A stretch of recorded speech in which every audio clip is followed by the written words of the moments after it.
नमस्कार। मैं वीरेंद्र कुमार अधिवक्ता और आप सभी YouTube के दर्शकों श्रोताओं को YouTube के चैनल रियल नॉलेज पर स्वागत है।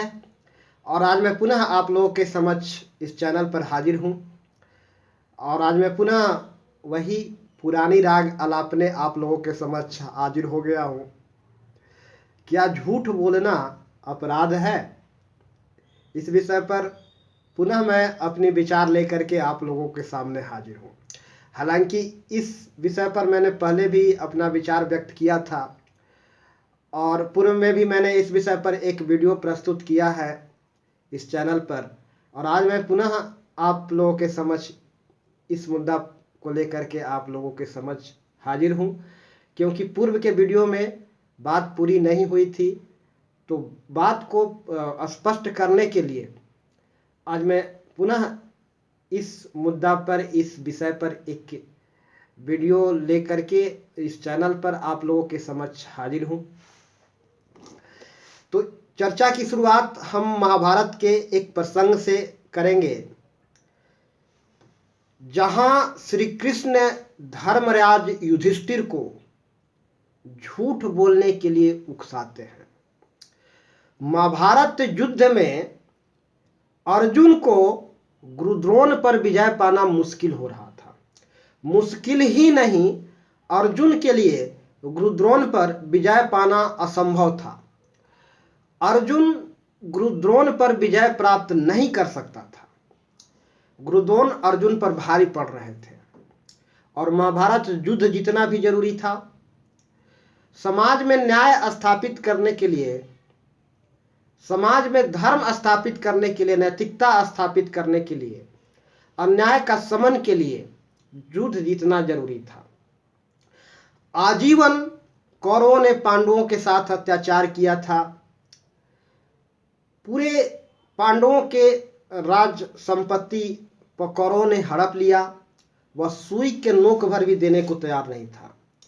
यहाँ तक कि पूरे जीवन कौरवों ने पांडवों को सताता रहा, उन पर अत्याचार ढाता रहा। यहाँ तक कि मारने का भी योजना बनाई और मारने का भी प्रयास किया, हत्या का भी प्रयास किया। लेकिन किसी कारण से, ईश्वर की कृपा से पांडव बच निकले और निर्णायक लड़ाई में, कौरव पांडव के बीच निर्णायक लड़ाई में, जिसे महाभारत युद्ध कहते हैं, इस निर्णायक लड़ाई में दोनों पक्ष एक दूसरे के मरने पर आमदा थे। जितना अंतिम लक्ष्य था, जितना मूल उद्देश्य था। और इस स्थिति में गुरुद्रोण पर अर्जुन को विजय पाना मुश्किल था। मुश्किल ही नहीं, असंभव था। तो श्री कृष्ण धर्मराज युधिष्ठिर को उकसाते हैं झूठ बोलने के लिए। अश्वत्थामा हतः। जरा बात पर गौर कीजिएगा, ध्यान दीजिएगा।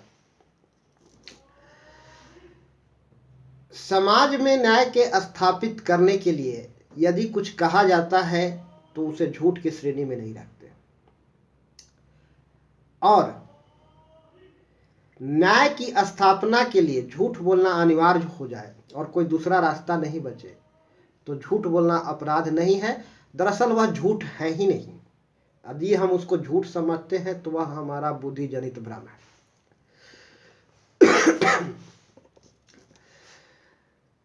धर्मराज युधिष्ठिर को, जो स्वभाव से भोला भाला थे, सरल स्वभाव के थे, वह झूठ बोलना पसंद नहीं करते थे। और बचपन में गुरुद्रोण ने उन्हें शिक्षा दिया था कि झूठ नहीं बोलना चाहिए, झूठ बोलना अपराध है। ये बात उन्हें जच गई, क्योंकि वो स्वभाव से भोले थे और जीवन में उतारा कि झूठ नहीं बोलना चाहिए, प्रण लिया। और यह उनकी ज्ञान था, यह उनकी समझ था। समाज के लोगों ने भी अक्सर लोगों को कहते हैं, सुनते हैं कि झूठ बोलना नहीं चाहिए, झूठ पाप है, अपराध है। बात भी सही है, लेकिन अंतस चेतना, जिसे हम मन कहते हैं, झूठ नहीं बोलता, झूठ बोल ही नहीं सकता। अंतस चेतना कभी गलत निर्णय नहीं लेता। अंतस चेतना कभी गलत डिसीजन नहीं लेता और गलत काम नहीं करता। अंतश्चेतना कभी झूठ बोलता ही नहीं। अंतश्चेतना के कार्य कभी गलत होते ही नहीं। अंतश्चेतना हमेशा सही दिशा में कदम बढ़ाता है और सही काम करता है। आत्मा निर्दोष है, मन निर्दोष है, पवित्र है, आत्मा की क्वालिटी है, प्यूरिटी बिल्कुल प्योर है, इसमें किसी प्रकार का दोष नहीं। और यह जो करता है, जो कहता है, वह सब के सब सत्य है, सब के सब सही है। और बुद्धि यह निश्चित नहीं है कि हमेशा गलत निर्णय ले, सॉरी, बुद्धि यह निश्चित नहीं है कि हमेशा सही निर्णय ले। बुद्धि का काम गलत भी हो सकता है, सही भी हो सकता है। तो समाज के द्वारा जो शिक्षा दी गई है, जो संस्कार दिया गया है, जो गुरुद्रोण को मिला, युधिष्ठिर को मिला था, उनके गुरुद्रोण द्वारा, कि झूठ नहीं बोलना चाहिए, वे शिक्षा संस्कार उनके मस्तिष्क पर हावी था, जिससे वे निवृत्ति नहीं पा सक रहे थे, छुटकारा नहीं पा रहे थे। इस निर्णायक महाभारत की निर्णायक लड़ाई में गुरुद्रोण पर विजय प्राप्त करने के लिए और कोई रास्ता नहीं था। कृष्ण, ध्यान दीजिएगा, कृष्ण क्या है? अरे महाभारत आज के युग में भी प्रासंगिक है। और महाभारत की घटना यदि हम इतिहास के रूप में देखते हैं तो आज के युग में भी वह प्रासंगिक है। इतिहास की पुनरावृत्ति हमेशा होता रहा। और श्री कृष्ण जो हैं एक पात्र हैं, एक प्रतिनिधित्व करने वाले हैं। कृष्ण मन का प्रतीक है, अंतश्चेतना का प्रतीक है, आत्मा का प्रतीक है। कृष्ण और कुछ नहीं है। बड़ा ध्यान से गौर से बात को सुनिएगा। कृष्ण अंतश्चेतना का प्रतीक है, कृष्ण अंतर मन का प्रतीक है, कृष्ण मन का प्रतीक है। हम जो घट घट में व्याप्त है, कृष्ण को हम ईश्वर की संज्ञा दिया है हमने। कृष्ण अंतश्चेतना का प्रतीक है जो घट घट में व्याप्त है। यह गुरुद्रोण के भीतर भी हैं, अर्जुन के भीतर भी, और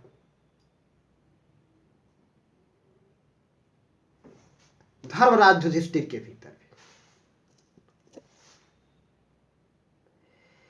अनायास किसी विशेष परिस्थिति में, अनायास स्पॉन्टेनियसली अनायास हमारे भीतर से कोई प्रेरणा, उत्प्रेरणा मिलता है और हम वो काम करते हैं। उसके लिए किसी बाहर से किसी दबाव की जरूरत नहीं होता है, बाहर से किसी प्रेरणा की जरूरत नहीं होता है, और बाहर से किसी शिक्षा संस्कार की जरूरत नहीं होता है। इस महाभारत की लड़ाई में पांडव हमेशा से कौरव द्वारा सताए जाते रहे हैं। उस पर नाना प्रकार के जुर्म ढाए जाते रहा है कौरवों द्वारा पांडवों पर, यहाँ तक कि उनके हक अधिकार से पूर्णतः वंचित कर दिया गया। कौरव पांडवों को एक सुई के नोक भर भी ज़्यादा जमीन संपत्ति देना नहीं चाह रहे थे, और यहाँ तक कि उनको मारने की भी योजना बनाई और भरसक अनेकों बार प्रयास भी किया था।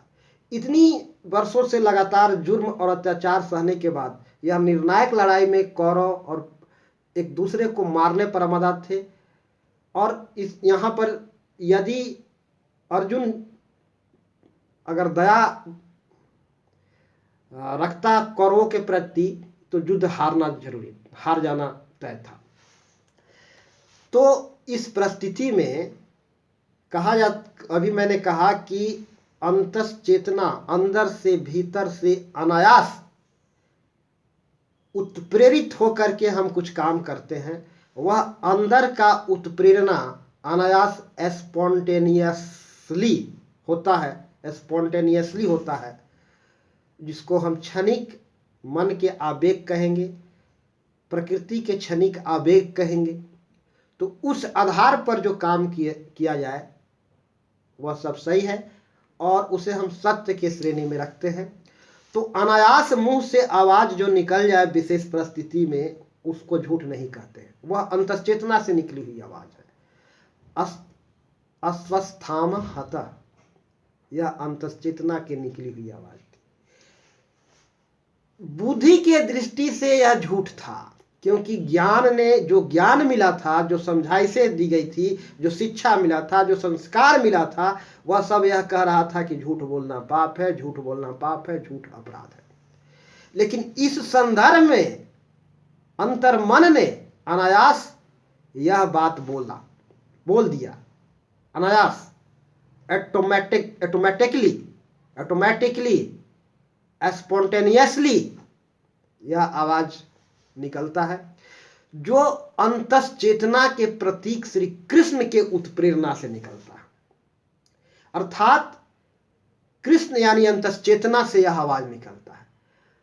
और उस वक्त धर्मराज युधिष्ठिर बुद्धि को रिप्रेजेंट कर रहे थे, वह बुद्धि से जागृत थे, बुद्धि से सोच रहे थे, बुद्धि से बोल रहे थे, बुद्धि से निर्णय ले रहे थे, क्योंकि उनकी बुद्धि यानी ज्ञान उनके समझाई से यह कह रहा था कि झूठ बोलना पाप है। लेकिन बुद्धि मन के आवेग को नियंत्रित नहीं कर सकता है, बुद्धि मन पर कंट्रोल नहीं कर सकता है, बुद्धि मन के आवेग को कंट्रोल नहीं कर सकता है। बुद्धि में इतनी क्षमता नहीं है, कि कैपेसिटी नहीं है कि मन के पावरफुल आवेग को कंट्रोल कर सके।